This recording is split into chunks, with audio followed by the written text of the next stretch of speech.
Bonjour tout le monde, vous êtes sur la chaîne de la Russe de région de PACA et aujourd'hui je vais répondre à votre question comment je suis arrivée en France. Si ça vous intéresse, restez avec moi.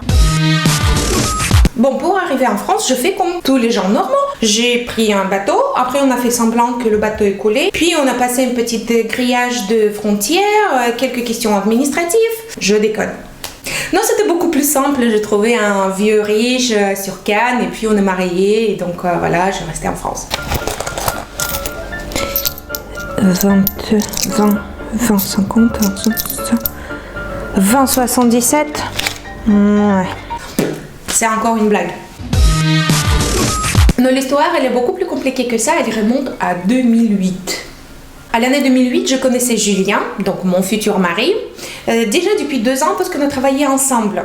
Même on s'est vu une fois à Paris pendant 20 minutes. Mais à ce moment, ni lui ni moi, on n'a pas pensé qu'on peut rester ensemble en futur. Donc en 2008, Julien, oui, c'est comme ça qu'il s'appelle mon mari. En fait, c'est très aristocratique. Et moi aussi, j'ai un prénom très aristocratique, Ludmila. Je peux faire un livre 50 nuances de Julien et Ludmila. Mais bon, donc un jour, elle m'a dit, est-ce que je peux venir voir Moscou? Je dis, pourquoi pas? Donc elle est venue à Moscou, on a fait plein de promenades, bien sûr, place rouge, vodka russe, chapka russe, etc., etc., etc. Donc elle a passé un petit week-end à Moscou, et bien sûr qu'il m'a invité en France un jour si je veux. Donc cet un jour, il est arrivé très vite. Il était en mars à Moscou, et en août, je devrais passer un petit week-end avec mes copines à Paris. Eh bien, on est arrivé en France avec compagnie Swiss Airlines et c'était beaucoup de halava. Parce que champagne, le vin et tout ce que tu veux, tout l'alcool qui est présenté sur cet avion, il était gratuit. Donc, on n'a pas hésité de demander jusqu'à le moment qu'on est arrivé à Paris. J'étais comme ça, pas perché, hein, j'étais bourré, j'étais comme ça. Donc j'ai envoyé SMS à Julien pour lui dire écoute, je suis en France, si on peut se voir un jour, etc. Parce que je ne savais pas qu'il vit à Cannes. Parce que nous, on a fait notre connaissance à Paris. Et je ne sais pas pourquoi, dans ma tête, il était toujours à Paris. Et donc elle me dit je suis assez loin de Paris, mais si tu veux venir, prends l'avion EasyJet, etc. Et viens sur Côte d'Azur. Mais je vous rappelle, comme j'étais vraiment bourrée, j'ai rien compris. J'ai pris l'avion. Et 40 minutes plus tard, ou combien, je ne me souviens plus, Paris-Nice, je me retrouvais dans un aéroport où c'était marqué Nice-Côte d'Azur, c'est-à-dire Nice-Côte d'Azur. Oui, mais à l'époque, je ne savais pas lire vraiment en français, donc j'ai lu ça et je dis bon, je suis où là? Et il est venu me chercher en voiture et de suite, c'était 10h du soir, de suite on est reparti dans une soirée à la mousse, quelque chose comme ça, à la plage à Juan-les-Pins. Donc on continue à boire pendant une semaine. Vous imaginez ça, déjà en sortant de cette Swiss Airlines, j'étais pas bien du tout. Et pendant une semaine, on a fait que ça. Donc, essayez de deviner. Rien n'est romantique. Entre nous, ça se passait quelque chose qui peut se passer entre les deux alcooliques chroniques. Et quand le jour pour partir est arrivé, c'était 11 septembre, il m'a dit oh, c'est pas une bonne date. Eh bien, le matin, je n'ai pas trouvé mon passeport, je n'ai pas trouvé mes tickets, etc. Donc je dis c'est une signe, on continue la fête. Et je restais encore sur Cannes, on continuait à faire des choses un peu bizarres, mais bon, on était jeunes vraiment, donc c'est pas grave. Hein. Et un jour, on a compris que peut-être on est allé un tout petit peu plus loin que juste un garçon et une fille. Et on a essayé de rester ensemble. Je veux dire la vérité. J'habitais à Moscou pendant les dernières 8 ans avant de venir en France. Et j'aimais tellement cette ville que même je ne peux pas imaginer de vivre autrement. Parce que tout est ouvert 24 par 24. Les banques, la poste, les magasins, les cigarettes, tu peux acheter dans le supermarché en bas. Chaque grand immeuble, elle a un petit supermarché en bas. Donc tu peux mettre ton peignoir et sortir acheter ce que tu veux. C'est pas comme en France, si t'as pas acheté les clopes jusqu'à 19h, c'est foutu. Donc pour moi, c'était impossible de déménager dans ce pays, que pourtant que j'aimais beaucoup. Déjà, je me souviens, le premier sentiment quand tu mets les pieds sur terre de France, c'est l'odeur. C'est vraiment, ça sent le parfum. Vraiment, ça sent le parfum dans l'aéroport et c'est pas à cause de duty free. Mais je ne peux pas imaginer à l'époque que je peux vivre en France. Donc ce que je lui ai proposé, bien sûr, de venir vivre à Moscou.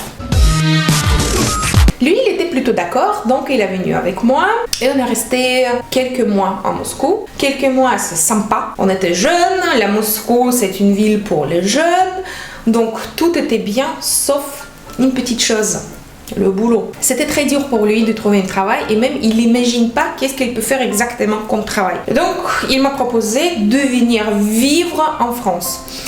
Moi, j'étais complètement pas d'accord parce que moi, j'ai dit, si aujourd'hui il est en situation comme ça, qu'il n'arrive pas à trouver le travail, etc., que lui, il est étranger ici, pourquoi ça va pas se passer avec moi la même chose? Si je viens en France, je veux juste prendre sa place. Je veux pas avoir ni travail, ni rien, ni rien du tout.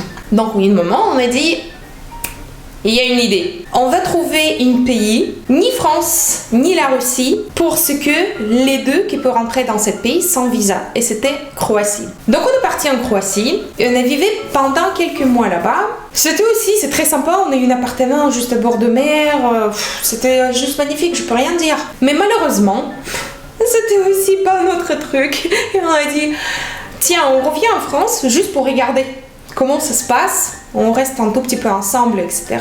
Et puis, on va trouver la solution, comment on fait tous les deux et dans quel pays on va vivre. Et là, on est revenu en France, c'était 31 décembre, et on a commencé à faire les fêtes, comme d'habitude. À Cannes, il y a toujours les fêtes, sauf janvier, je crois, il y a 2 semaines quand il n'y a pas de fête. Donc, on a commencé à faire les fêtes, etc., etc. Et même si on est très différents avec mon mari, parce que lui, il est informaticien avec les cheveux longs, qui écoute Metallica, qui travaille 19 heures par jour, et apparemment ça lui plaît. Moi, je suis un tout petit peu quand même différente. Je travaille quasiment pas, parce que je trouve que je suis une princesse. Maman, qu'est-ce que tu fais? Mais tu vois pas, je fais le maquillage. Et moi, je préfère les chansons classiques, comme Wesh alors, Maman, Wesh alors. Oui, malheureusement, je n'ai pas la voix. On est vraiment différents avec Julien. Personne ne sait comment ça nous arrivait, peut-être pendant tous les festivals, peut-être on était trop bourrés, mais 08/08/2009, vers midi, on a commencé à faire l'amour par la loi française. Madame Ludmila Krasnouka, consentez-vous à prendre pour mari et légitime époux Monsieur Julien, ici présent? Monsieur Julien, consentez-vous à prendre pour femme et légitime épouse Madame Ludmila, ici présente? Au nom de la loi et malgré les contestations, et par les pouvoirs qui me sont conférés, je vous déclare unis par le mariage.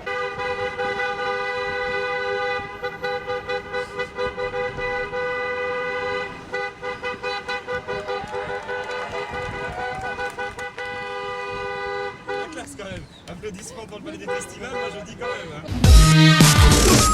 Donc voilà, ma petite histoire est presque finie parce que vous avez toujours cette question et en fait, pourquoi je suis restée en France? Si je dis non pour la France et lui il a dit non pour la Russie. En fait, 4 mois plus tard, après notre mariage, mon mari m'a annoncé que je suis enceinte. Oui, parce qu'à l'époque, je n'ai pas parlé français et donc, aujourd'hui aussi, je parle pas très bien. Et je sais pas si vous qui regardez ces vidéos qui va comprendre qu'est-ce que j'ai dit exactement. Ici, il va comprendre cette histoire, mais bon. 4 mois plus tard, on a compris qu'on devient parents bientôt et donc j'ai eu un petit garçon et pas très loin après le petit garçon, j'ai eu une petite fille. Donc le choix de roi, vous dites en France, c'est ça? Donc j'ai un petit garçon et une petite fille.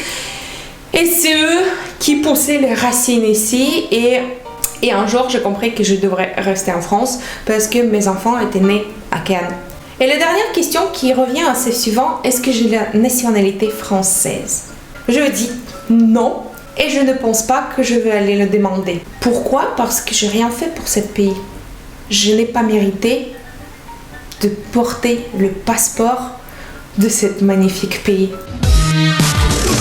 J'espère que vous avez aimé cette petite vidéo et surtout que vous avez compris qu'est-ce que je dis. N'oubliez pas de partager cette vidéo tout en bas avec vos copains, grand-mère, grand-père, cousins et cousines. Corrigez mes fautes en français. Abonnez-vous sur ma chaîne parce que je préparais plein d'autres vidéos et à très bientôt.